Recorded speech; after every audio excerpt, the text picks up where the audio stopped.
Hello, everyone. How are y'all doing?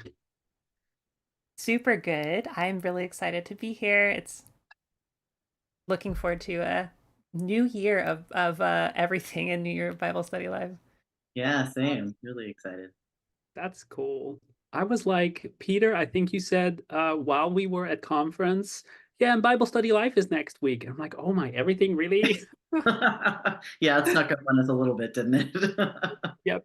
Yep. We were totally scrambling. I'm gonna be super honest here. Melody and I were talking with each other and texting while we were flying back from Albuquerque to our homes, saying, "Hey, what passage should we do?" It's pretty good. Hi, everyone. I see a lot of hellos. I'm so happy to see everyone. If this is your first time, welcome to Bible Study Live, where we are just grabbing a random passage from the Bible and kind of discussing it together. Of course, since we are all trans or gender expansive people, we are viewing scripture a little bit different. So what I've been enjoying from the Bible study lives that I've seen so far and the Bible study lives that I've participated in is that opening it up like that really gives room for different interpretations. And also, I feel like in this space, nobody is the expert. We just have this collaborative exploration together. And at least I finish these Bible studies live feeling all the richer. So I'm excited to get us going. This week, we are reading through Philippians 1:27 through 30.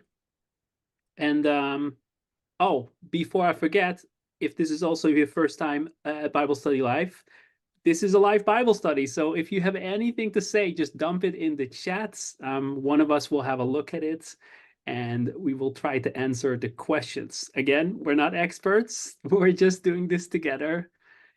So I'm just going to go ahead and read the passage Oh, and then before we get, do we want to just quickly share our names and pronouns for folks who might be joining us for the first time?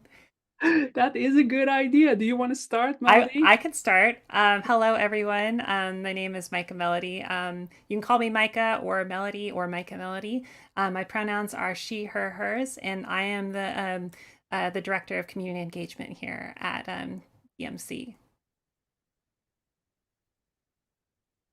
And I'm Peter. My pronouns are they, them, and I am the development and communications coordinator here at TMC.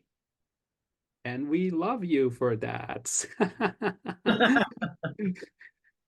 My name is Miche Van Essen, and I'm the Director of Operations here at TMC. I'm the latest addition and am so excited still to work here. Okay, then now let's go dig in. Let's first read. I think Philippians has brought a lot of emotions up in us. So let me just read the text for us, and then we will, before we dig in, we want to share something about this. So first, gonna take a sip. Philippians 1:27. I am reading controversially from the ESV because that's the Bible that I had here. Just one thing.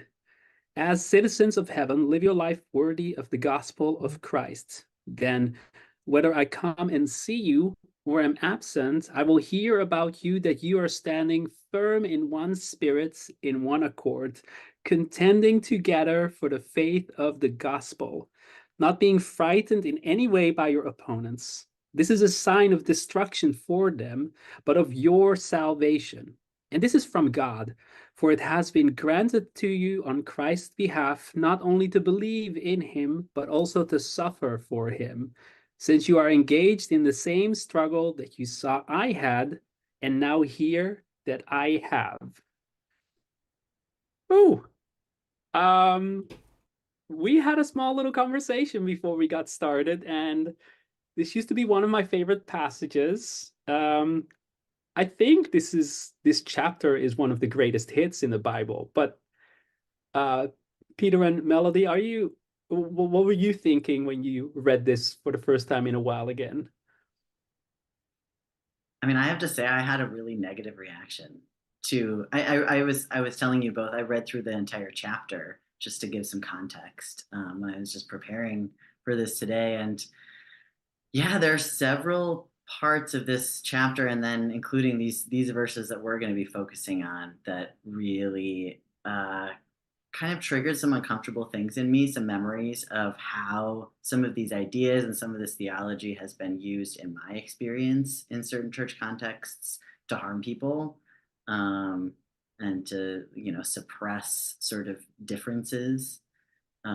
So I think that was my immediate response, was definitely like discomfort, and yeah, um, just was a little bit of a negative one.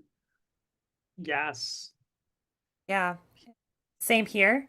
When I first kind of read this, I had this kind of like gut feeling of just like of a sinking feeling in my gut. Specifically, conduct yourself worthy of the gospel, as one worthy of the gospel, right? And the ways that that has been used against me and against queer folks in general, Hmm. of this exclusion of conduct yourself and be pure, and this kind of way that that language is used against LGBTQ people. And I also similarly had a gut reaction of just oof. But also, like, looking at this a little deeper, there are things that I feel a lot of hope in this. And similarly, I used to love this passage. To like similarly to you, Misha, like this passage like used to be a favorite for me. I used to come back to this. I had part of it like memorized growing up. Um, but absolutely, it's definitely it's a complicated thing now. And I wanted to acknowledge that specifically to other people too who might be here. If I don't know, I'm curious for other people who are in the chat. What is like coming up for you? Is there any way that this might be bringing up things, or how do you feel about as we read these kind of things together? And one of the things I love about what we get to do together on Bible Study Live is sometimes wrestle with some of these things that might be complicated and see what kind of new hope or life that we can kind of bring into things that might have been potentially harmful at one time for us as queer folks. Right. Yes, totally with you too. Because when I was on the plane and suggested this passage, like chapter one, I don't know if this went for you as well. I just jumped to this one. This was one of the passages, this letter and this passage I've written most about in my early theology days. So I was like, sure, sure, we can do something about this. But then when I read it, I'm like, oh, I haven't read this passage since I came out. It's just a little over 2.5 years ago. So it hit a little bit different. I agree with the wording, especially the suffering part. I'm Hmm. like, wait a second. Like, I can go into the Greek and, beautify some things for me, but the suffering part was like, ah, how do I interpret this? So I am super curious to hear what y'all online think about that, but also Melody and Peter, what you are all thinking. And yes, and it's of course that whole part, and we're gonna get there in a little bit, of standing in one spirit. It just doesn't feel that way. We are so divided in American Christianity, if you will. Um, yeah, it feels like that memo was a little bit missed. Well, and when is unity something to actually be, you know, desired or like strived for, and when is it something we actually need to avoid, Yes, like for its yes. own sake? Yeah. Oof. Yeah, it's a complicated. These are a complicated few verses.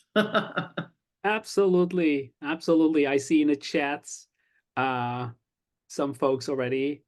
Hi Nettle, by the way. I see some people say I struggle with the feelings versus scripture.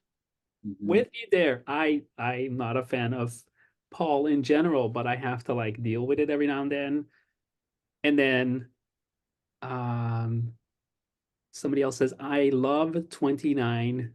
When we are solid and firm in our relationship with God, we can stand firm on what we understand as the truth, our unshakableness as proof of our salvation. Wow, that's pretty deep. And then Carolyn says, one thing that I'm noticing with the ESV versus the CEB, how individualistic the ESV sounds, while the CEB said most important live together. Ooh, I am definitely curious to compare some translations together. To be honest, I was so deep in my theological studies that we had to read everything in Greek. So you kind of like miss the nuance of the gift that translators, or the curse sometimes, that translators give us. So it's kind of refreshing to read this. Let's see. Some more comments are coming in. I'm reading this in the context of the experience of the New Testaments, the particular situations of the Philippians. Yes. The community at Philippi, like so many other communities, were beset by conflict and disharmony. Yes. And Jenny says, I'm still seeing the starting soon sign. Has the Bible study started? Yes, it has, but I reckon it doesn't matter if I say this out loud. Out loud. Thanks, Melody, for texting that. All right, so quick background before we move in. You know, letters in the New Testament are often debated by who it's written. However, Philippians is one of those letters that people typically attribute to Paul.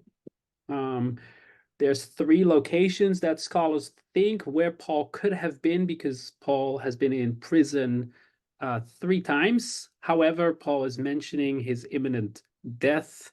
So morbid, of course, but that places this most likely when he was in prison in Rome. And I do like one part of the background, because you got this dude called Epaphroditus, and he's, hey, I'm gonna visit you. We're thinking of you. Remember that church you planted in Europe? Uh, and he just gives him a letter. But then Epaphroditus gets sick and heals, and Paul's like, you know what? I'm going to write a letter and give it to Epaphroditus, and Epaphroditus will bring it back to the church in Philippi, which we don't know too much about. But that's kind of like the background of what happened. And maybe interesting to share before we get started is that this letter has a very classic Greco-Roman rhetorical style. So it follows the typical style of eloquent letter writing, so fancy. So yes, so let's dig in. Verse 27. So Peter, do you want to read verse 27 one more time and maybe share what you think about it? Sure. Yeah, I'm reading from the NRSV updated edition. So my 27 kind of cuts off in the middle of a sentence, but I'll finish the sentence, I guess. Yeah, go for it. Only live your life in a manner worthy of the gospel of Christ, so that whether I come and see you or am absent and hear about you, I will know that you are standing firm in one spirit, striving side by side with one mind for the faith of the gospel, and in no way frightened by those opposing you.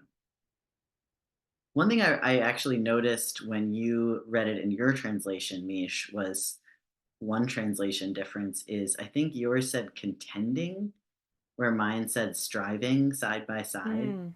And that just seemed so different in terms of a way to like, it just that conveys something totally different to me, because striving side by side sounds to me like we're working together towards a common purpose, and contending has this like combative kind of feel to it, like where like the important thing is what we're like fighting against, as opposed to the fact that we're like pursuing this goal together. So just right away another like sort of example of the different ways that people kind of the different directions people take this verse. Yeah. That seems indicative right there of like the ways that people like choose to interpret this and how they use it. Yeah.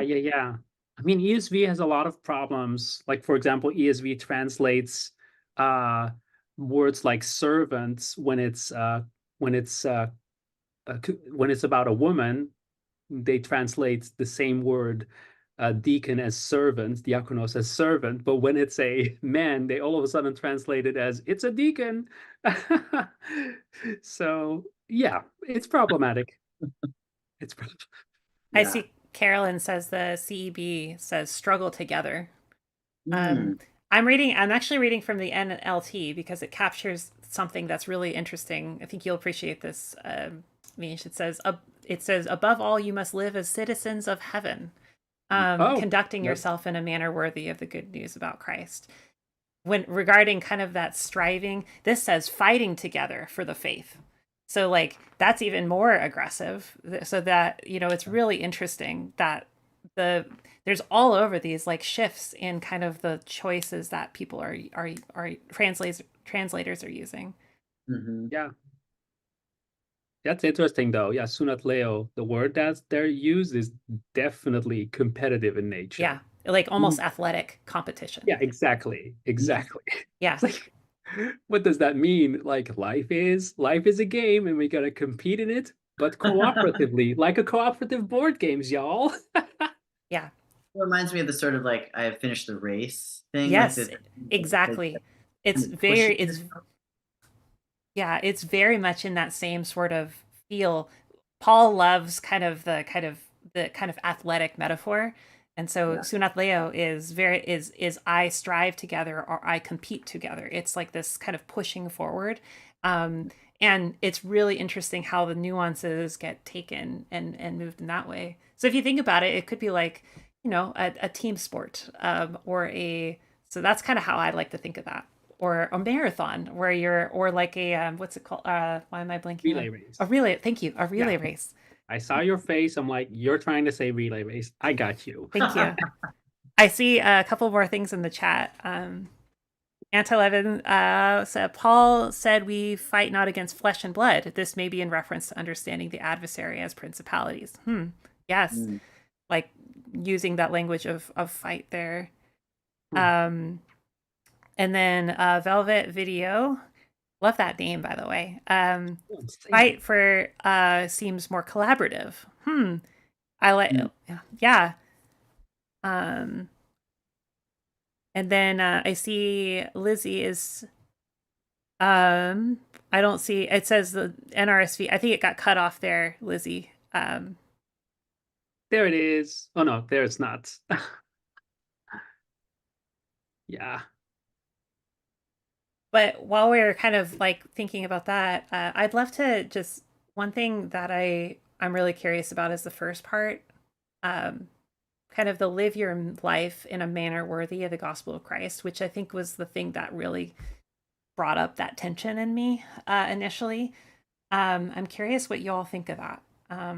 And like we've already noticed that there's a little translation difference here in the NLT, but I'm curious. Yeah. I mean, you saw it in my notes, and I already am happy that the NLT went there. I have always wondered why they translated in a sense as like a conduct yourself in a manner worthy, since the words used there are literally about citizenship of something, and that something is not clear, or I think it's not clear, but it's interpretable. So my suggestion would be only be good citizen of the gospel of Christ. And then we can of course debate, what does gospel of Christ mean? Like, we know that the gospel means good news, but what does gospel actually mean? And then I like to take Mark 1, where Jesus's ministry begins, and Jesus starts his ministry proclaiming the gospel that the kingdom of heaven is near. So I always take that part a little bit and say, okay, then how do we rephrase the sentence again? That is like, now we can say, only live as a good citizen of the kingdom of heaven, which is here right now, which means that we're a citizen, be good citizens. of a kingdom that is not ours. So not the kingdom of America or the kingdom of the Netherlands, but as kin of a common that have common citizenship. And I've always been a little bit frustrated that translators took it to this obedience thing because yeah, you're right. Conduct yourself in a manner worthy sounds like you will be do what you've been told. But now if you're thinking about it now, like take your citizenship seriously, your citizenship of heaven seriously. We have different how do you say that? We have different cultures. Like if you see a Roman, which is what I think Paul is alluding to, if you see a Roman dresses a certain way, a Roman talks a certain way, they have mannerisms together, and it feels like Paul is trying to say, just like that, but then as citizens of heaven. Yeah, I love that you're bringing that out. I think I see that a couple people in the chat also were kind of noting that. I think going back a little bit, Carolyn said like being a citizen means being part of a community, and that's a Mhm. neat translation. Um, Ooh, yeah, I really like that the NLT captures that, especially because the Greek does kind of hint at citizenship, and it's a very Roman and cultural. It's a very Roman cultural thing to like be a good citizen in a way. Um, Yeah, that seeing that note from you, Miche, like about that alternate translation made me feel better about that part of the passage because it seems to have this implication of like, what is your allegiance to? Is your allegiance to some, like some nation or institution, or is it to, like Carolyn said, like to this community that we've chosen to belong to? And like, what if you like, sort of find your identity in that as opposed to like these different, you know, so this sort of like tribalism or nationalism that, is so often prevalent and like, what does that look like if that's the kind of citizen you want to be? yes. Yeah, exactly. And then I'm thinking back about the collaborative board game, which from now on, I'm going to put that in my translation. Yes, exactly. Oh, that this has to be the most active chat ever, right? So the cutoff part from Elizabeth or Lizzie says, "Oh, it's an older version of the NRSV.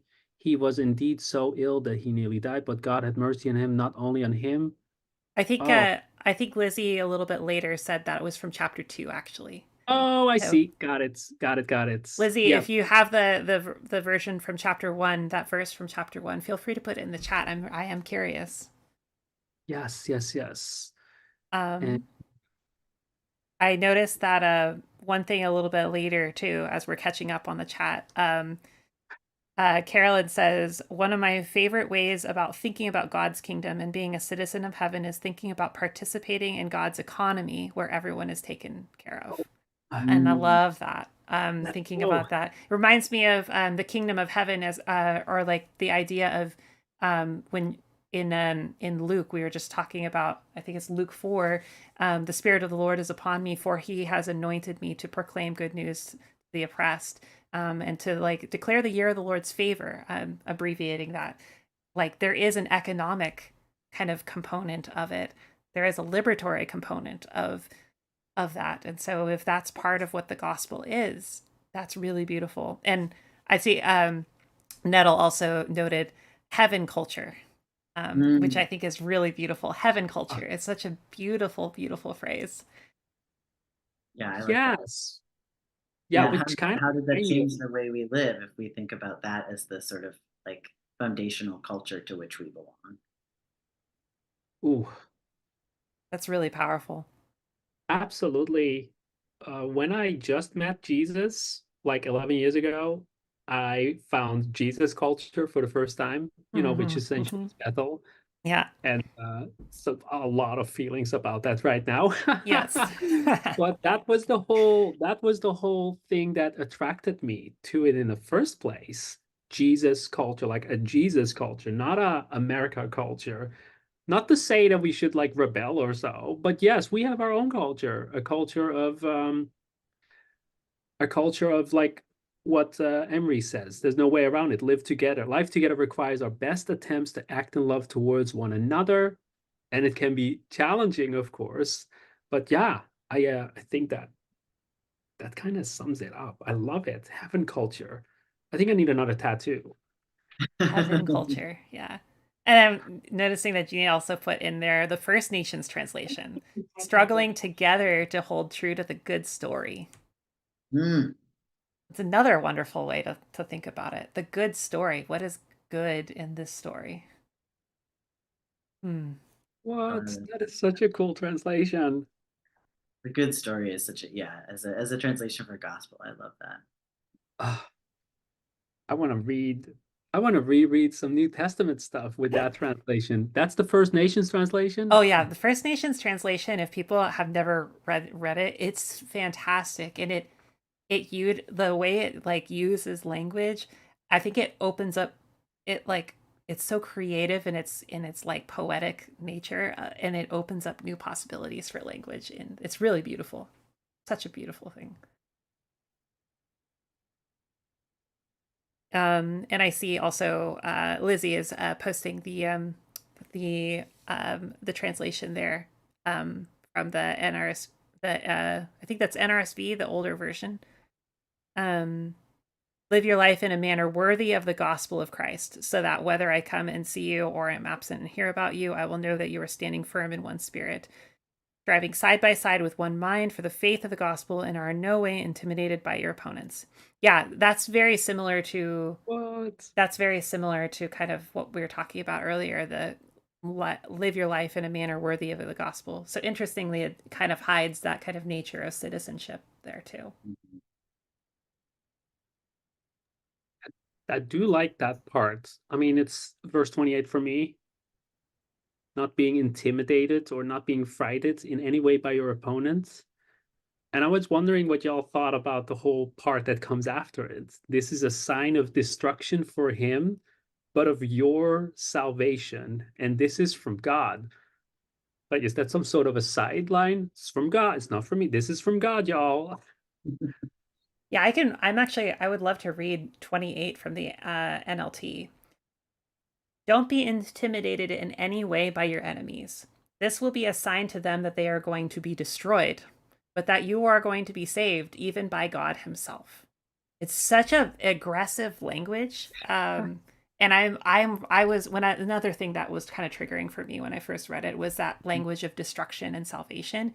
So I'm curious what everyone thinks about the idea of destruction and salvation. This imagery of major contrast here. Like, what are your thoughts there? I have some note. I did some like Greek work here, and I have some notes. But I'm curious what your like kind of people's first impressions are here. I'm so uncomfortable with this verse. I just really, I just don't like the sort of I don't know, the confidence with which Paul is speaking about someone else's destruction and that being God's will just like rubs me very much the wrong way. Yeah.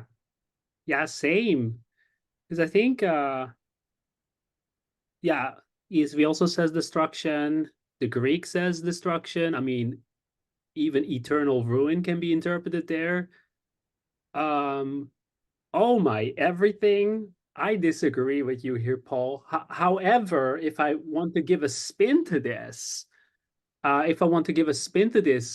um, it kind of makes me think of like they are missing.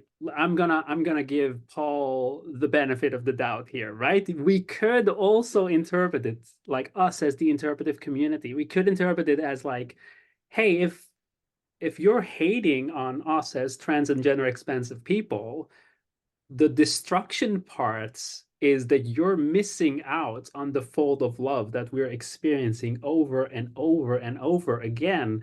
So I don't think Paul is going there, but I'm going to choose to interpret it that way. Call me a heretic. I don't know, don't care. But it is that moment if we are good citizens of the kingdom of heaven, where we do collaborative board games together, And if you don't understand this, you're missing out. You're the one that is still playing, I don't know, non-collaborative games. Like while we play D&D together, you're playing Ticket to Ride. Probably not good. I like Ticket to Ride. Anyway, but yes. And then salvation for us, because I, I just gotta say, last weekend at QCF, seeing so much queer love like compressed together, how can you live without that? Yeah. Yeah. Yeah. I'm seeing a bunch of kind of comments in the chat. Eden says, it sounds disturbing, which I agree, Eden. I also find it sounding very disturbing. Mhm. And then I think Velvet says, depending on how you feel about your standing. Oh, interesting. Like, so I'm curious, would you kind of describe more what you mean by that? You mean how you feel on like how you're standing with God, or what that, yeah, what that means for you? And Carolyn says, I want to assume that it's the destruction of evil and evil practices and empire and not the people. I like the way that you're thinking about that. Yeah.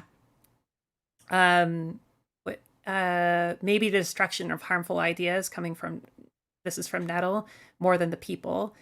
And then anti 11 said, what comes to me is that when we are standing firm, that is not coming from us, but the empowerment of the Holy Spirit. Yeah, there is something about, can be like a lot of power in receiving that kind of empowerment and indwelling of God.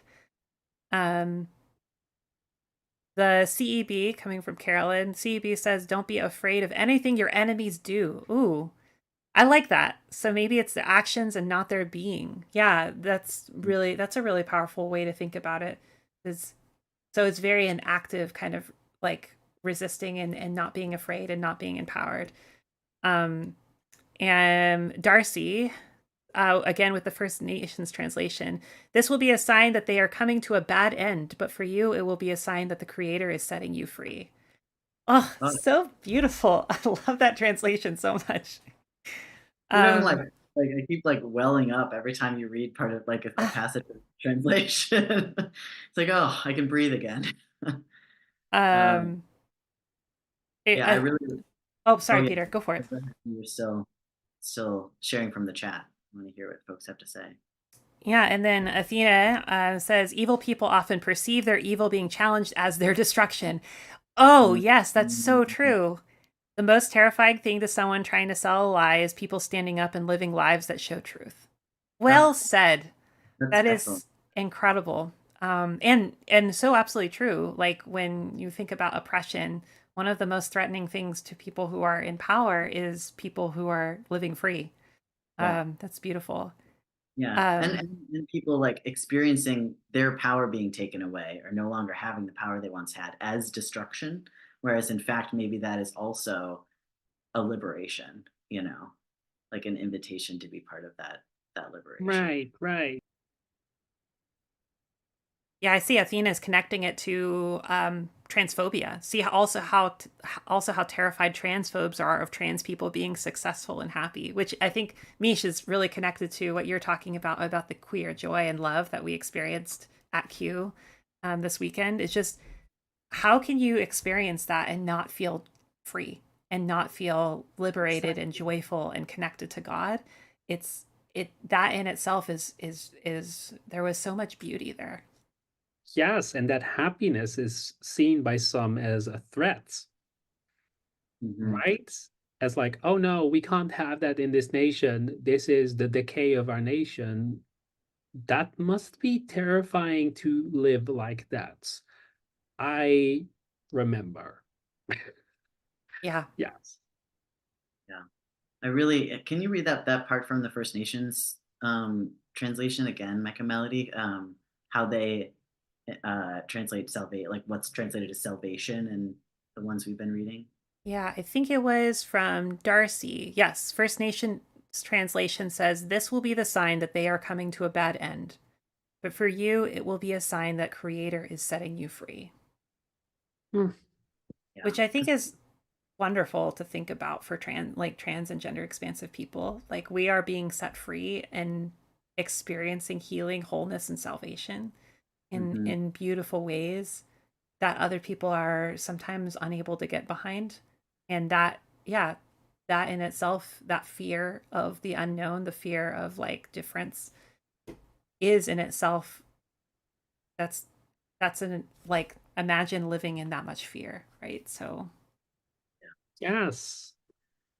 Yeah, I really like that reframing of the idea of salvation, like what it sort of like getting to what does salvation really mean, as opposed to like what salvation has often meant when I've heard that word used in a Christian context, especially when it's set in juxtaposition with destruction, like you can be destroyed or you can be saved, and like how again that language is often really weaponized. But like to turn it completely on its head, which I think that translation is doing, and a lot of people commenting in the chat are also doing. Um, Yeah. when you think about that as being set free, and like the threat that that often poses to people who are not willing to accept that freedom as freedom. yeah, to pull a little bit from the Greek, because I was looking into the idea of destruction and salvation. So destruction in the Greek is apoleia, which is like loss or ruin, or yeah, there is a sense of like loss attributed to it. And so as we're talking about this idea of what are people missing out on, the kind of the loss that's there, I think that we can see that in there. And salvation is soteria, which is connected to sozo, which is the like to save. But like in the context of, it's not just like we think, especially in like Christian doctrine, it's often like this idea of salvation after death, right? And yet sozo is a holistic salvation. It also is, um, in like in extra biblical literature, the language of soteria is often used kind of talking about bodily health, welfare, deliverance, victory, recovery after illness, or so there's a lot of embodied nature of that. And when we think about that in the Christian kind of perspective, it's taken like out. And I think also I think sometimes it can be we actually abandon those kind of embodied natures of salvation, um, and just only focus on the kind of the spiritual salvation from sin as like, at least that was my upbringing. Salvation was very much like, do you want to go to heaven when you die? That's what salvation is, not, as I like to call it, like lifeboat theology of like believing in God just to get on a lifeboat to like, go to heaven and to avoid that. But what does salvation mean in the embodied sense? As like trans Right. people, I feel more whole in my body this way, Yeah. as I am, and that is sozo to me. So I just love thinking about it that way. Yeah. No, thanks for sharing that, because it's been a theology, I guess, as a Jew, that has bothered me, where Jews don't focus on afterlife. Like a small background, Jews essentially say, for those who don't know and are watching, I'm Jewish. Um, Jews essentially say if we talk about the afterlife, we then automatically also talk about who goes to the afterlife, which then automatically means we are judges. So Mm. we don't talk about the afterlife, period. Hmm. So it's not like Jews don't believe in the afterlife, but there's no like complex eschatology like Christians have. And it has bothered me for a long time after I met Jesus in 2011, that there was such a focus on that salvation, meaning you're going to heaven. Like, is that truly the gift of salvation? That's we're going to heaven. But what about the rest? What about today? Um, yeah, that's very hard. That's very hard. I hear my kids giggle, so I'm like, are they gonna come in? I just want to note something well before we move on from this conversation about salvation. I see this in the chat. Velvet Video wrote, yes, with God, I am currently torn between two schools of thought and two churches, one of which shun me for living an openly sinful a life by simply continuing to exist in my trans lifestyle. It makes me question salvation, like I'm deluding myself. And I think I first of all, I just want to say I hear that, and I resonate with that as someone who grew up in a very similar church where that was the case. And I think while we're talking about this idea of salvation, I hope that like as you're hearing, and maybe this is an opening of like new possibilities of what salvation means. And I think that as we are trans and gender expansive people, and first and foremost, we are loved by God, not in spite of like who we are, but in the fullness of who we are. And I think, those are those things. It can be really hard when our churches and our spiritual communities are not seeing that too. And so I just wanted to acknowledge that. I saw your comment, and absolutely, I think you are first and foremost, like you and all of us here, like we are loved by God first and foremost. And I think that's the biggest thing to, as we're having these conversations around salvation. It's a complex thing. Absolutely. Absolutely. We can build God's economy and kingdom here. I Mm, like I like what Carolyn says there, yeah. because that's it, right? Salvation, again, coming back to that salvation. So resonate with it as well, Velvet. Oof. Yeah. That's not what it's about. I just refuse to believe that. I believe that salvation is exactly what you said earlier, Melody, where we can be our true self, like transitioning literally has been salvation for me. Yeah. Flourishing. Mhm. Oh, I think Miche has kids coming into the room and to come say hello. So I think she'll be off camera for a little bit. Um, but I'm curious, as we're kind of coming near the end of our time, we still have a couple more verses to read through. Um, I am curious in the hello. Oh, hello. We have visitors. Um, They want to say hi, hello. but they should be in Hello. bed, right? It's good to see you. I hope that you sleep well.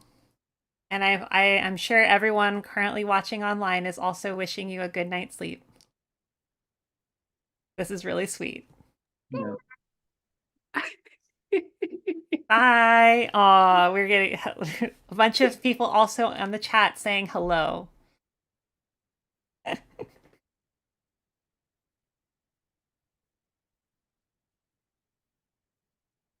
Very cute. Well, that was a wonderful surprise. Thank you for that. I heard them stomping. I'm like, oh my everything. I just want to be part of things. Yes. Well, I was thinking as you were like welcoming them in to the space, like we have about 10 minutes left and we still have two more verses. Like it's crazy Oh how my much everything. we've spent on just like these two first verses. Yeah, should we move on to those and at least talk a little bit about the idea of suffering? Yes. Hardcore. Let's go. Do you want to read a verse, Peter? Sure. We're on just 29, or should I go ahead and read 29 through 30? Yeah, let's do 29 and 30 since I think it's similar in the context. Great. For he has graciously granted you the privilege not only of believing in Christ, but of suffering for him as well, since you are having the same struggle that you saw I had, and now hear that I still have. That's so much shorter than the NLT. I was just like, whoa, yeah, NLT is a lot longer, but I also really like 30. We are in this struggle together. You have seen my struggle in the past, and you know that I am still in the midst of it. So I'm curious what people are, what are your all thoughts on the idea of struggle and the way that Paul talks about struggle and suffering? This is again one of those things that has been triggering might not be the right word, but just this point of contention with Christian mindset, if that makes sense, where yes, I grew up Jewish, but before we moved to Israel and lived there, and I went to Jewish Orthodox school, I was born in a Pentecostal commune. So my parents are extremely Pentecostal, and don't get me wrong, I love me a good Pentecostal worship session, but uh, the suffering part, whew, that has always scared the crap out of me. It was always like, hey, um, what do you think? What do you think if somebody tells me that I have to deny Jesus? And then my parents would say, you can never deny Jesus. That is the biggest sin ever. You need to suffer. And they would always share these stories about the persecuted church and oh my everything. I just don't know. I didn't know then what to think about it, and I definitely have no clue what to think about it now. So I'm very curious.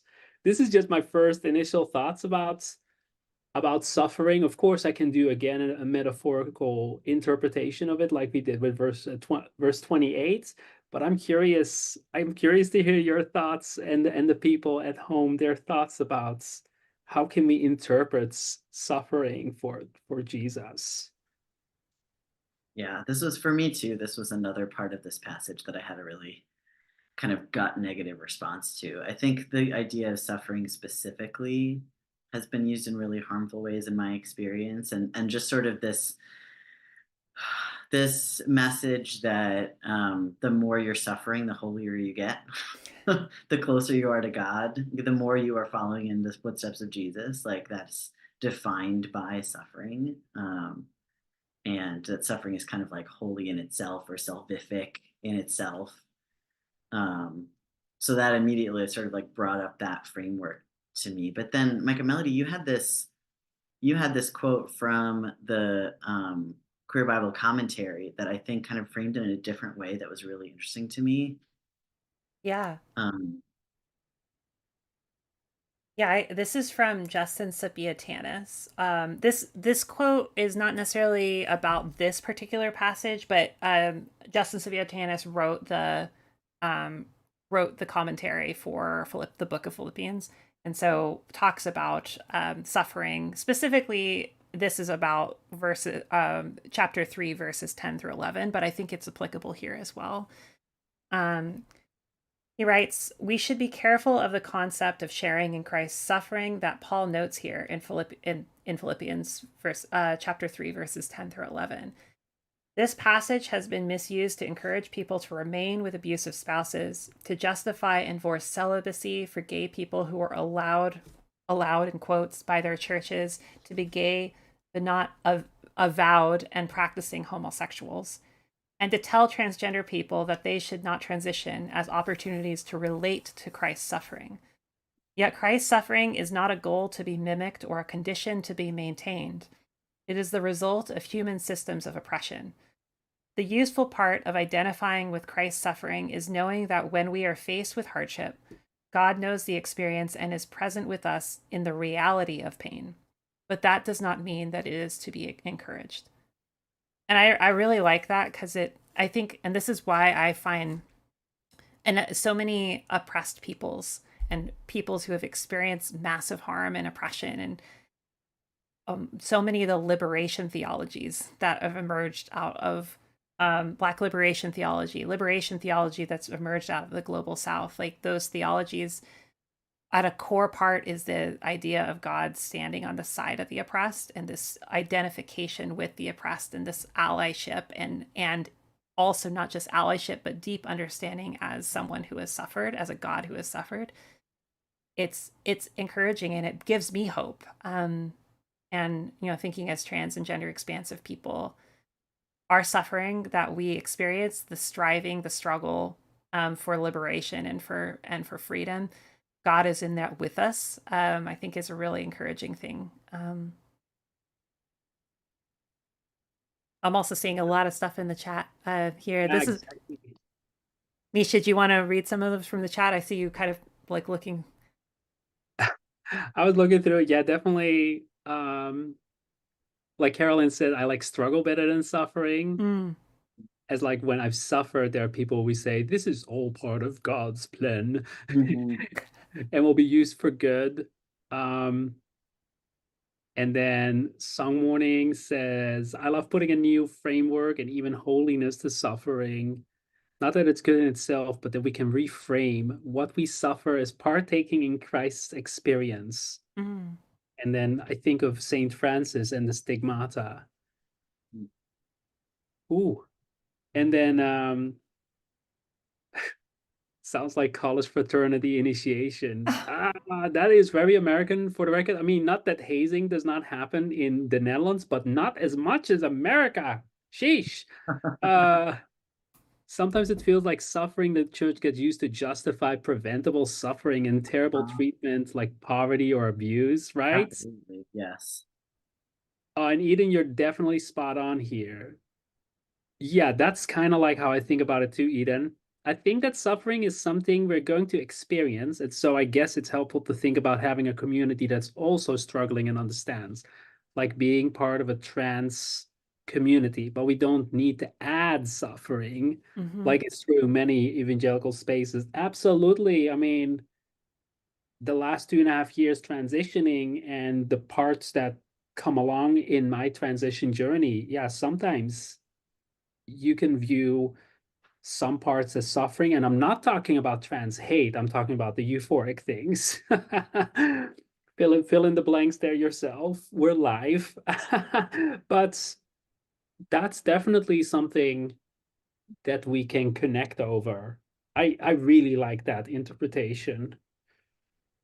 Oh, Amory just says truth.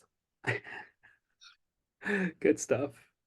I see Jenny says, I see that suffering as more of an encouragement to those at the time already suffering, like what you say, Melody, with Global South and liberation theology.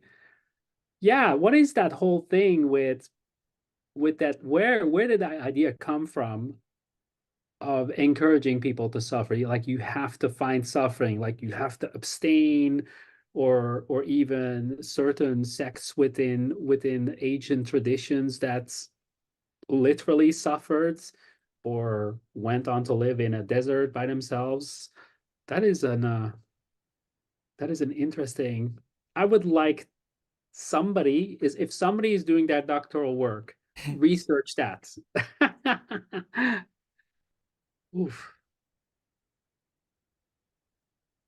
And I noticed too, a little bit, Velvet says, as a homeless person, the suffering isn't hard to imagine, though if you've seen the Passion of the Christ movie, it always strikes me as beyond our comprehension.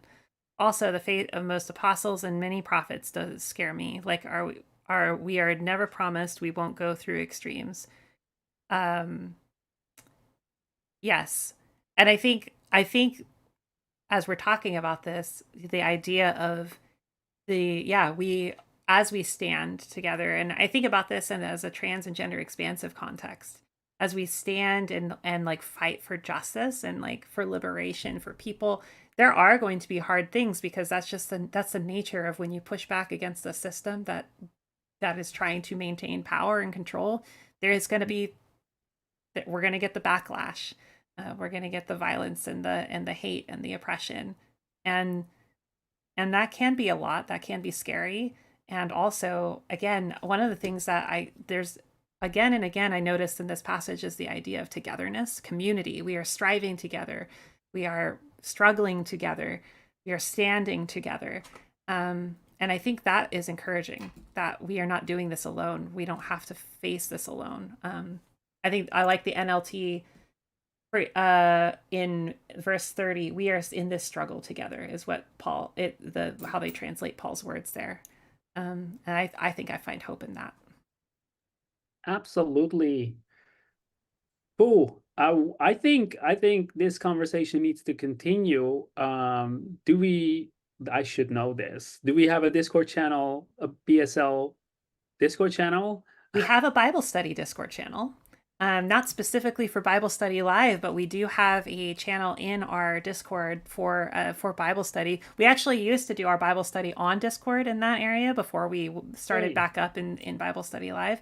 But yes, I absolutely think that this is a wonderful conversation. And look how much conversation we've had with these 4 verses. It's incredible. Oh my everything. I feel like Thank you so much, people at home. Like, I love all the engagement, and there's so much things for me to think about now. And thanks for saying hi to my kids as well. That was really sweet. Any last words because before I do some announcements, Melody or Peter? I think that for me, one of the key takeaways is the idea of being together and doing this together. Boom. Yeah, I had that gut feeling of like, oh my God, it's so individual, or like there's this, and that the idea of the we have to, we have to live a life worthy of the gospel in a very individual context, but yet all of this is all about in community, and we are working together to build a better, like, was it Nettle said, heaven culture, to embody heaven culture, and I Yeah. I love that. So thinking about the togetherness is where I'm kind of Yeah. what I'm taking from this. Yes. Yeah, I think I'm still going to be chewing on sort of reframing of salvation that we talked about, sort of the things that you know brought to light there, Micah Melody, and then also some of the things that people in the chat were bringing up in terms of how we can sort of turn that on its head a little bit or expand our notion of what salvation means to think about it in that sort of liberatory context. It's really Yes. great conversation around that. Oh, that is so good. Uh, I think my key takeaway is like, yeah, reframing it as a collaborative board game. I can't get away from that analogy, but also think about it, how perfect, right? Because there's rules in a game, but they are not restrictive. They are liberating. Like if you don't play according to the rules, it just like, I mean, why do you even join the game? The rules are there to make the game fun, not to restrict it. So I think I can't get away. That's what I'm just gonna like reread the entire Philippians with a board game, a collaborative board game in my mind and see where it ends. Ah, yes. All right, so next, I only have one announcement. Next Bible Study Live is February 21st, am I right? Mhm. So I hope to see y'all again. A quick sneak preview. I'm going to try to edit this and turn it into a podcast so we can listen to it as well. So be looking forward to that. I hope to have that done next week. Uh, that's it. That's all I have to say. Thank you, everyone. It's been, and also thank you so much for all the amazing comments in the chat. This was yeah, amazing Yes, conversation. absolutely, absolutely. Sweet. All right. Epic. Yes. We'll see you next month. Bye, See you everyone. next month. Bye-bye.